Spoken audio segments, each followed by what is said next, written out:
नमस्ते dear students, कैसे हैं आप सभी। Welcome to another session number 41। 41वें सत्र में आपका स्वागत है। मेरा नाम है राहुल हंस चौधरी और मैं आज आपके लिए टॉपिक लेके आया हूं प्रेसिडेंट ऑफ इंडिया पार्ट 1। तो आज हम बात करेंगे भारत के राष्ट्रपति के ऊपर। क्या है इनके पावर्स, कौन कौन से आर्टिकल्स इनके साथ रेलिवेंट है और एग्जाम पॉइंट ऑफ व्यू से क्या क्या इंपॉर्टेंट है वो सब हम पढ़ेंगे। ये आपका रेलिवेंट है Indian constitution, governance and institution से। सो आर यू रेडी? स्टार्ट करते हैं। प्रेसिडेंट ऑफ इंडिया, बेसिकली ये हमारे वर्तमान प्रेसिडेंट हैं। इनका नाम आपको मालूम ही होगा, श्री रामनाथ कोविंद जी। तो अर्लियर ये बिहार के गवर्नर थे। तो बात करेंगे प्रेसिडेंट्स और अभी तक के जितने भी हमारे प्रेसिडेंट रहे सबके ऊपर हम बातचीत करेंगे, देखेंगे कि उसमें क्या क्या है। राइट, सबसे पहले बात करते हैं। Executive branch of union government is headed by the president in whom constitution vest a formidable array of powers. तो बेसिकली जो प्रेसिडेंट होता है वो एग्जीक्यूटिव ब्रांच ऑफ जो यूनियन गवर्नमेंट का जो एग्जीक्यूटिव ब्रांच है उनका हेड होता है। तो बेसिकली हेड ऑफ स्टेट हम कहते हैं किसको? प्रेसिडेंट को, head of state. While head of government जो होता है वो हम किसे कहते हैं? प्राइम मिनिस्टर को। तो ये आप ध्यान रखिएगा, head of state is president and head of government is prime minister. तो यूनियन गवर्नमेंट की जो एग्जीक्यूटिव ब्रांच होती है उनका जो हेड होता है वो कौन होता है? प्रेसिडेंट होते हैं, जिनमें संविधान ने पावर उनको दे रखे हैं।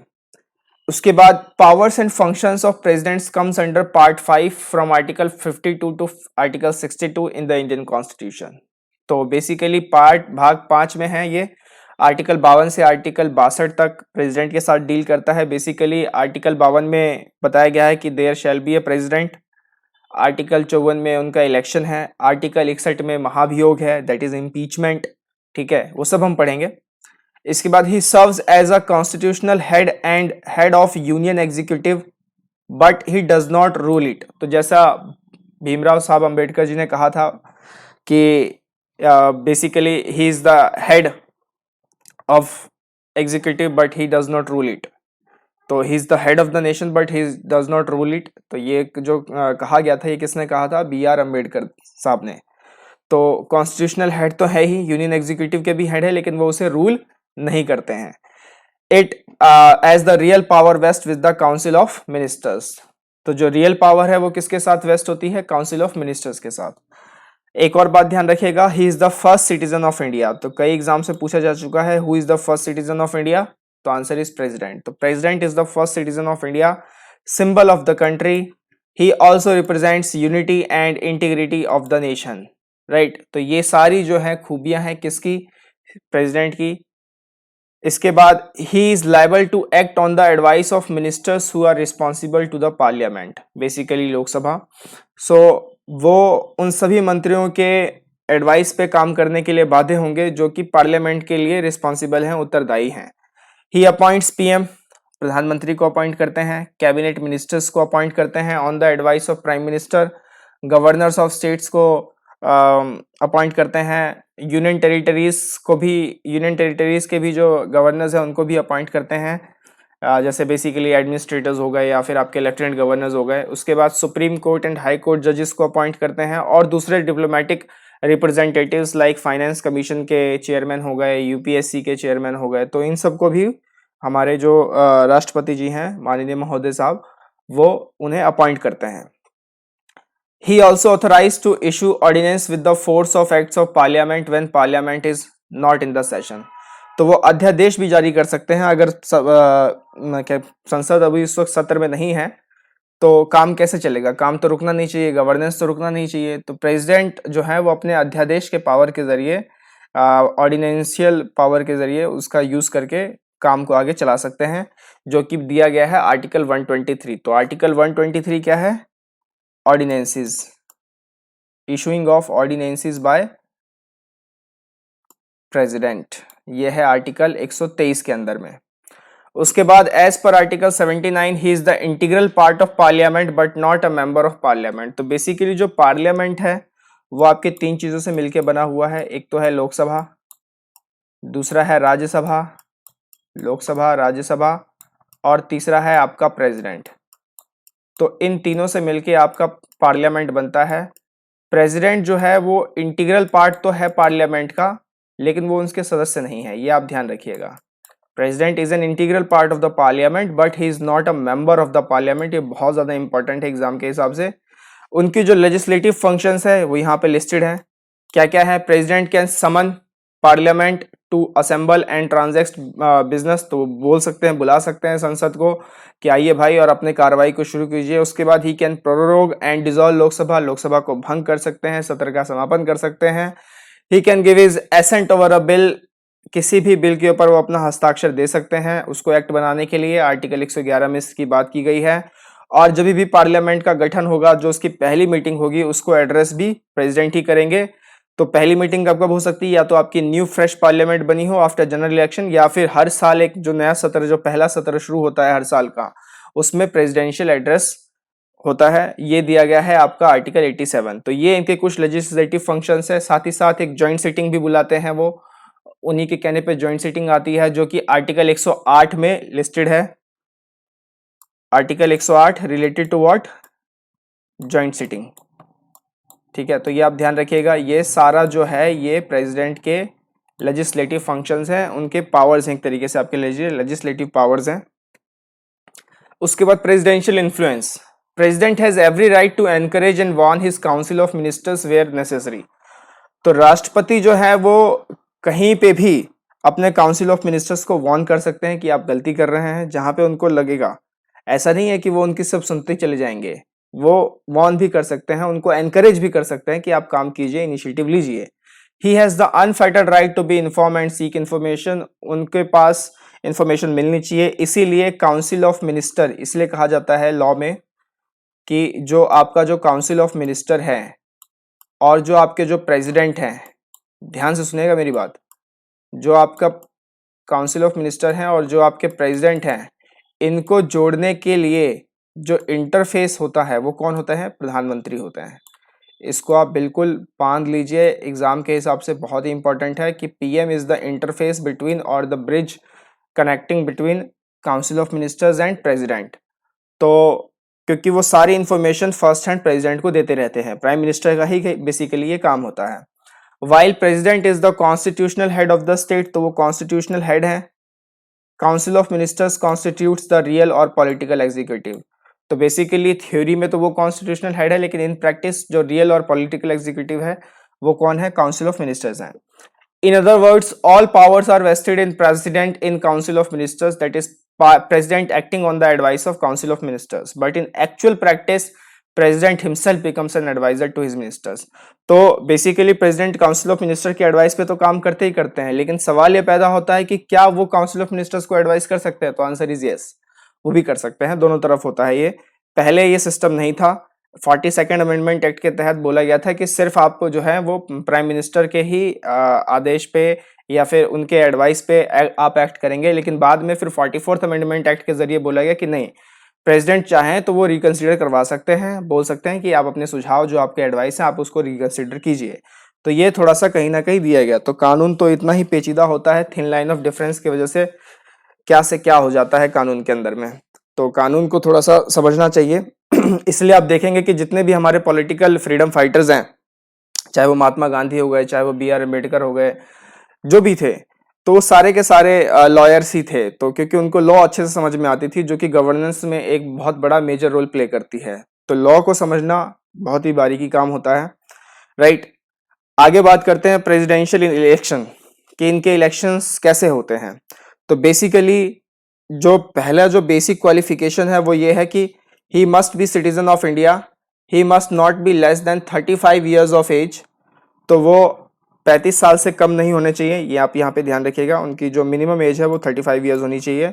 सिटीजन ऑफ इंडिया होने चाहिए। He must be qualified to an elected member of Lok Sabha but shall not be member of it.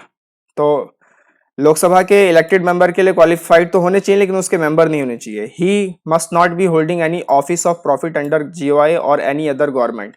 तो बेसिकली यहाँ पे एक वर्ड आया है ऑफिस ऑफ प्रॉफिट, मैं आपको इसको लेके चर्चा करूंगा। अभी हाल ही में कुछ इसमें प्ली दाखिल हुई थी, प्ली की गई थी, एक याचिका दायर की गई थी प्रेसिडेंट के पास, तो जिसे खारिज कर दिया गया। तो ऑफिस ऑफ प्रॉफिट पे एक अलग से मैं आपके लिए लेक्चर लेके आऊंगा, बहुत इंपॉर्टेंट है। अभी फिलहाल अभी के लिए इतना जान लीजिए कि ऑफिस ऑफ प्रॉफिट का जो डेफिनेशन है वो कॉन्स्टिट्यूशन में नहीं है, तो कॉन्स्टिट्यूशन इस वर्ड को डिफाइन नहीं करता है कि ऑफिस ऑफ प्रॉफिट है क्या।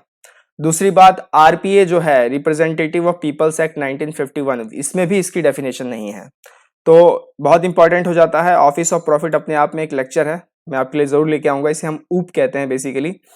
सो नेक्स्ट, टेन्योर, उनका जो कार्यकाल होता है वो 5 साल का होता है। ठीक है, तो आज आपके लिए पहला सवाल कि यूएसए के प्रेसिडेंट का टर्म ईयर कितना होता है। यूएसए के जो प्रेसिडेंट होते हैं उनका कार्यकाल कितने समय के लिए होता है।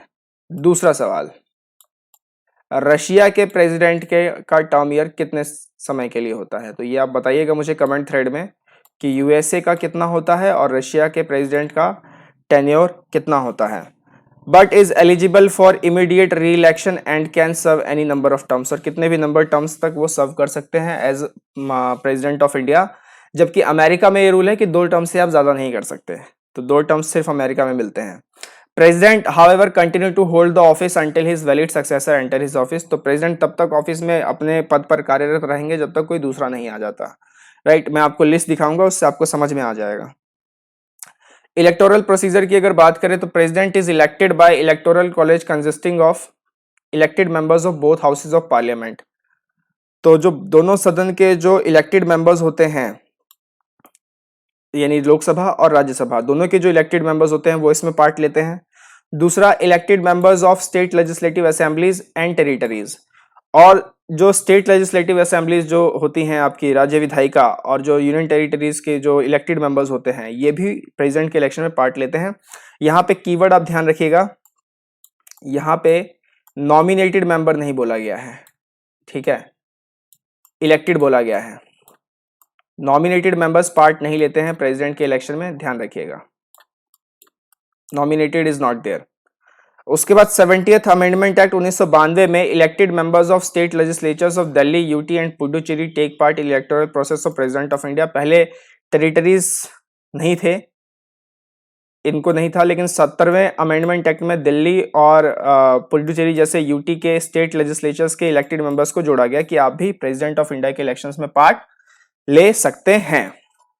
प्रेसिडेंट का जो इलेक्शन होता है वो होता है system of proportional representation based, PRS system होता है जो कि बेस्ड है 1971 के सेंसस पे by means of single transferable vote. तो बेसिकली 2 सिस्टम होते हैं, first past post the system होता है, first past post the system, post the system, और दूसरा आपका होता है पीआरएस, प्रोपोर्शनल रिप्रेजेंटेशन सिस्टम। तो जो जनरल इलेक्शंस होते हैं हमारे यहाँ पे पीएम के, सांसद के, एमएलएस के, तो वो सब first past post the system पे काम करते हैं। और जितने भी ये इलेक्शंस होते हैं प्रेसिडेंट वाइस प्रेसिडेंट के, तो ये सारे के सारे किस पे काम करते हैं, पीआरएस सिस्टम पे काम करते हैं, ध्यान रखिएगा। इनकी कैलकुलेशंस कैसे होती हैं, तो बेसिकली एमएलएस और एमपीज के जो वोट्स हैं उनको काउंट किया जाता है कि उनकी वैल्यू है कितनी। तो जैसे एमएलए का वोट जब आपको काउंट करना है, उसकी वोट वैल्यू को काउंट करना है, तो total population upon total number of MLA elected into 1000 आप कर दीजिए, तो आपको एमएलए की वोट वैल्यू मिल जाएगी। बेसिकली ये जो वैल्यू होती है ये फिक्स नहीं होती है। क्यों फिक्स नहीं होती है? क्योंकि ये भी बढ़ती रहती है और ये भी कहीं कभी कभार ऊपर नीचे होता रहता है। तो ये जो वैल्यू आती है ये फिक्स नहीं आती है, इट इज नॉट फिक्स।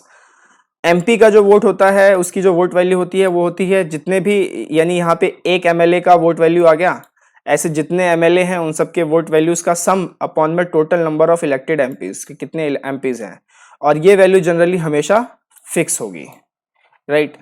तो ये वैल्यू फिक्स होती है, एमएलए की जो वोट वैल्यू है वो फिक्स नहीं होती है, ये आप ध्यान रखिएगा। आगे बात करते हैं प्रेसिडेंशियल इम्यूनिटी की। A president can not be questioned by any court for the action taken by him in the discharge of his duties. No criminal proceedings can be launched against him during his tenure. तो कोई भी criminal proceedings जो है वो launch नहीं हो सकती है उनके खिलाफ जब तक वो अपने टेन्योर में हैं, अपने पद पर हैं, ये आप ध्यान रखिएगा। और ना ही कोई कोर्ट ऑफ लॉ उनके एक्शंस पे कोई सवाल उठा सकती है, तो ये उनको इम्यूनिटी दी गई है। ठीक ऐसी इम्यूनिटी गवर्नर्स को भी दी जाती है। ये कुछ लिस्ट है जो आपके काम की है, name, tenure, notes, basic static GK के हिसाब से मैं इसको लेके आया हूँ। तो जैसे सबसे पहले आपके जो प्रेसिडेंट थे वो डॉक्टर राजेंद्र प्रसाद थे, 26 जनवरी 1950 से 13 मई 1962 तक। तो फर्स्ट और सबसे लॉन्गेस्ट, यानी कि अभी तक सिर्फ 2 टर्म्स को सर्व करने वाले यही इकलौते राष्ट्रपति हैं भारत के।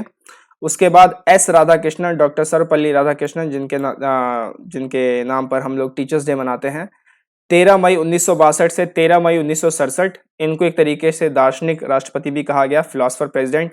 इनकी एक बहुत अच्छी किताब थी जिनका नाम था an idealist view of life. तो कभी मौका मिले तो इसको पढ़िएगा ज़रूर, an idealist view of life, जिसमें बहुत सारी इन्होंने फिलोसफिकल और क्या कहते हैं रिलीजियस सारी बातें की हैं। उसको साइंस के तर्क पे, साइंस के साथ कंपेयर किया है कि साइंस और रिलीजन को साथ कैसे चलना चाहिए। तो बहुत अच्छी किताब है an idealist view of life, पढ़िएगा ज़रूर। उसके बाद डॉक्टर जाकिर हुसैन, 13 मई 1967 से 13 मई 1969। आप देख रहे हैं यहाँ पे कोई भी टर्म खाली नहीं हो रहा, जैसे कि वो आ रहे हैं वैसे ही अगले प्रेसिडेंट ऑफिस को कैप्चर कर ले रहे हैं। तो ये सबसे शॉर्टेस्ट थे और पहले मुस्लिम प्रेसिडेंट थे भारत के। इनका कार्यकाल सबसे छोटा था। फिर वीवी गिरी, जो कि एक्टिंग प्रेसिडेंट ऑफ इंडिया बने, first acting president of India, 3 मई 1969 से 20 जुलाई 1969 तक। उसके बाद नए प्रधानमंत्री का चुनाव हो गया होगा, नए राष्ट्रपति का चुनाव हो गया होगा। तो अगले बने मोहम्मद हिदायतुल्लाह, लेकिन वो भी ज़्यादा देर तक नहीं बन पाए। लेकिन ये थे पहले सुप्रीम कोर्ट जज यानी कि पहला सुप्रीम कोर्ट जज जो कि क्या बने, प्रेसिडेंट बने। तो मोहम्मद हिदायतुल्लाह, आप नाम याद रखिएगा। उसके बाद अगेन वीवी गिरी फिर से चुने गए और इस बार उन्होंने पूरे 5 साल तक अपना कार्यकाल किया। इसके बाद फखरुद्दीन अली अहमद बने 1974 से 1977 तक, उनकी ऑफिस में ही मृत्यु हुई। फिर एक्टिंग प्रेसिडेंट आए होंगे बीडी जट्टी, 11 फैब 1977 से 25 जुलाई 1977 तक ये एक्टिंग प्रेसिडेंट रहे। उसके बाद नीलम संजीवा रेड्डी, ये इन्होंने अपने 5 साल कंप्लीट किए 25 जुलाई 1977 से 25 जुलाई 1982 तक, और ये यंगेस्ट प्रेसिडेंट ऑफ इंडिया रहे। यंगेस्ट प्रेसिडेंट मतलब यंगेस्ट कितने, यंगेस्ट मतलब इनकी जो उम्र थी जब ये बने थे तो ये 64 ईयर्स के थे, राइट। इसके बाद ज्ञानी जैल सिंह, ये 25 जुलाई 1982 से 25 जुलाई 1987 पहले सिख प्रेसिडेंट थे, ये ध्यान रखिएगा। उसके बाद आर वेंकटरमन, 25 जुलाई 1987 से 25 जुलाई 1992 तक ओल्डेस्ट प्रेसिडेंट थे। तो कितने ओल्डेस्ट थे, इनकी जो उम्र थी जब ये बने थे तो ये थे 76 ईयर्स ओल्ड, राइट। उसके बाद डॉक्टर शंकर दयाल शर्मा, 92 से 97। के आर नारायणन, 97 से 2002, फर्स्ट दलित प्रेसिडेंट। उसके बाद एपीजे अब्दुल कलाम, 2002 से 2007, फर्स्ट साइंटिस्ट प्रेसिडेंट, जिन्हें रियल में ही महामहिम कहा गया। प्रतिभा पाटिल, 2007 से 2012, first women president. Pranab Mukherjee जो अब हमारे बीच नहीं रहे, हाल ही में उनका निधन हुआ। 2012 से 2017 फर्स्ट प्रेसिडेंट फ्रॉम बंगाल। और अभी जो है डॉक्टर रामनाथ कोविंद अभी तक बने हुए हैं, और ये पहले पद ग्रहण करने से पहले क्या थे, तो ये बिहार के गवर्नर थे। तो ये ध्यान रखिएगा, आपके स्टैटिक जीके के हिसाब से बहुत इंपॉर्टेंट है ये टेबल, अच्छे से नोट डाउन करके नोट्स बना लीजिएगा। और ये लिस्टिंग है कुछ उनके चेहरों के साथ, ताकि आपको याद रह जाए, क्योंकि विजुअल्स हमें ज़्यादा याद रहते हैं।